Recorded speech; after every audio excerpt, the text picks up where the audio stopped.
Hi, my name is Vic Moy. I had a total shoulder replacement done on November the 18th, so I'm 7 weeks out. I'm pretty much pain free. I can do just about anything I want. I've got pretty much total range of motion all over. I've got absolutely very little pain at all. Therapy's going real well, and I'm looking forward to 100% range of motion here in the near future.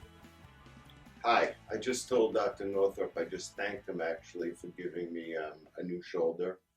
I had a total shoulder replacement 4 months ago, and it's just absolutely amazing.